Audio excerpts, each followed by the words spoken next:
coba mendekatimu, mendekati indahnya dirimu, dirimu yang hadir di mimpiku.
Terima kasih saya ucapkan untuk kalian semua yang telah hadir di sini. Kita akan mulai rapatnya.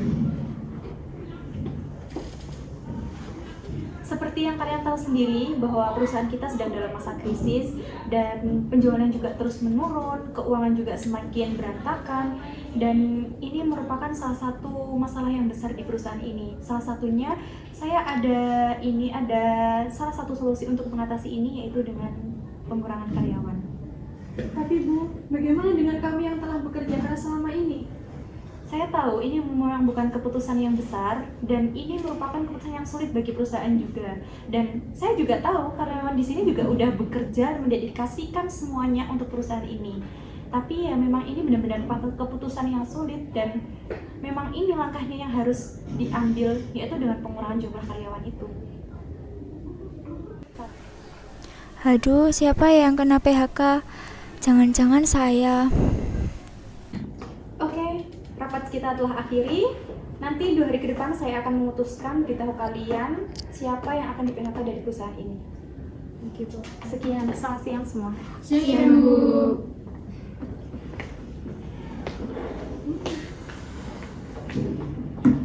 Ngomong-ngomong, tadi kan Bu CEO telah mengumumkan adanya PHK ya. Nah, menurut tanggapan kalian itu bagaimana? Kalau menurutku ya, kan kita kan sudah lama juga kan di sini, terus kita juga punya pengalaman yang bagus, terus kita juga kerjasamanya juga bagus. Sepertinya dari divisi kita nggak bakal ada deh yang di PHK, iya kan? Betul. Bagaimana ya? Bagaimana jika saya yang terkena PHK? Ini sangat mengganggu pikiran saya. Aku ngerti kok asal perasaanmu. Ini memang situasi yang sulit. Namun yang paling penting, kita itu harus selalu fokus dan yakin dengan kemampuan yang kita miliki. Sebelumnya, aku juga pernah kok mengalami situasi seperti ini. Tapi yang paling penting yang aku lakukan, itu tetap berkontribusi positif pada perusahaan kita. Oh iya. Nah, betul tuh, kita harus positif.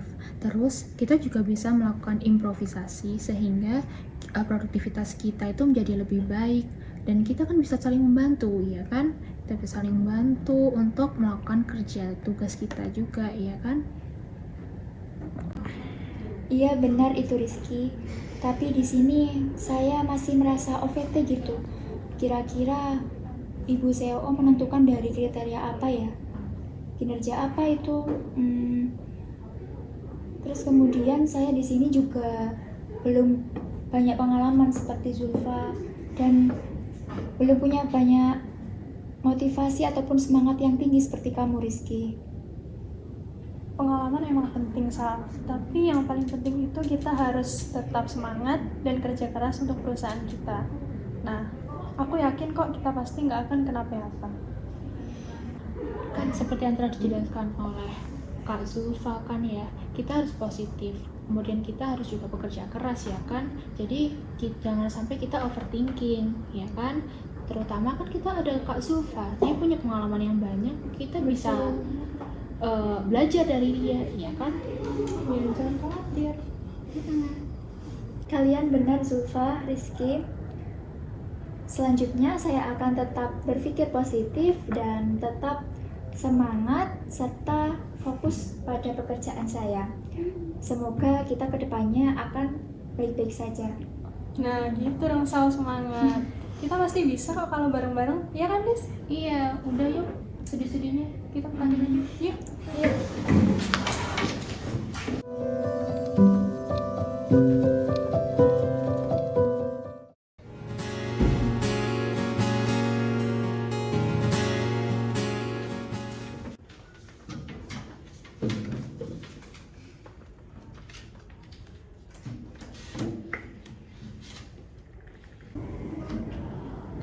Oke, rapatnya kita mulai saja sekarang ini. Berdasarkan kita telah rapat tadi di rapat karyawan, tahu sendiri kan kalau perusahaan kita sedang dalam masa krisis dan di sini butuh PHK karyawan juga. Mungkin saya butuh data-data dari kalian. Mungkin dari bidang apa dulu? Baik Bu, ini dari bidang pemasaran. Untuk daftar karyawannya seperti ini. Ini dari kualifikasinya, kemudian dari pengalamannya juga sudah tertera di sini. Oke. Bisa. Selanjutnya, Ini dari bidang administrasi, Bu. Untuk berkasnya sudah ada di folder-folder yang sudah coba lihat-lihat. saya kelompokkan. Oke. Oh. Iya. Terakhir, Baik Ibu, ini dari divisi keuangan. Seperti yang saya jelaskan sebelumnya, Pak Ibu, kita ada krisis di sini. Kemudian kita butuh untuk mengurangi karyawan kita ya. Oke, nama-nama kalian yang telah ditunjukkan ke saya sudah memilih siapa yang akan saya pecat dari perusahaan ini karena sedang krisis perusahaan ini. Mungkin kita perlu untuk mem-PHK beberapa karyawan gitu ya. Oke, mungkin rapatnya udah diakhiri aja. Silahkan kalian kembali bekerja. Terima kasih, Bu.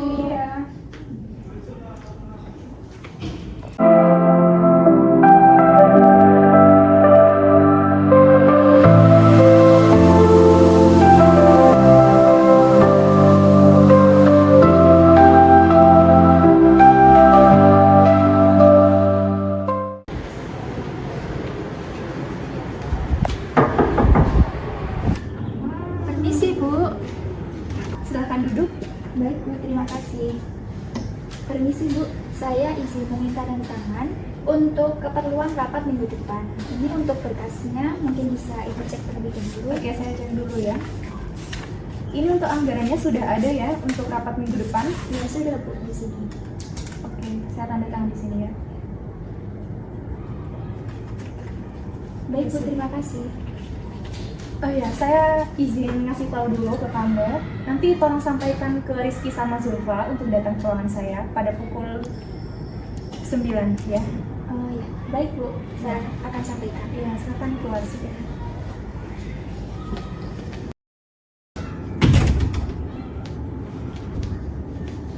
Zulfa, Rizky, kalian berdua diminta Ibu Eva untuk segera ke ruangannya. Ditunggu ya. Oh, baik Ibu.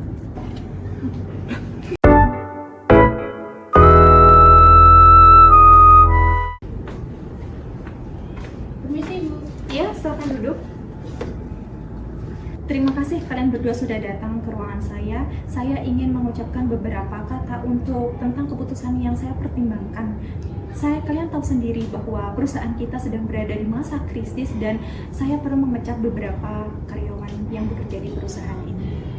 Saya sudah tahu Anda sudah bekerja lama di sini dan saya juga tahu Anda masih baru bekerja di sini dan tetapi Anda memiliki semangat yang kuat dan sinergi untuk perusahaan ini. Namun dengan ini saya menyatakan kamu Rizky untuk dipecat dari perusahaan ini. Kamu bisa meninggalkan perusahaan ini. Tapi Ibu, saya kan sudah bekerja keras di perusahaan ini. Saya menghargai usaha Anda dan dedikasi Anda untuk perusahaan ini. Saya juga tahu usaha Anda sangat besar dan korbanan Anda juga sangat besar di perusahaan ini. Tapi keputusan saya sudah tidak bisa diganggu-gugat dan kamu juga harus menghargai keputusan saya. Saya memecat Anda, juga saya akan memberi pesangon untuk Anda. Kamu pasti bisa kok, Rizky. Rizky, silahkan meninggalkan ruangan saya. Oh, baik Ibu. Dan kamu Siva tetap di sini. Oh iya, nanti kasih tahu ke seluruh karyawan kita akan mengadakan rapat evaluasi sekarang. Baik, Bu. Silahkan menyampaikan dengan Terima kasih.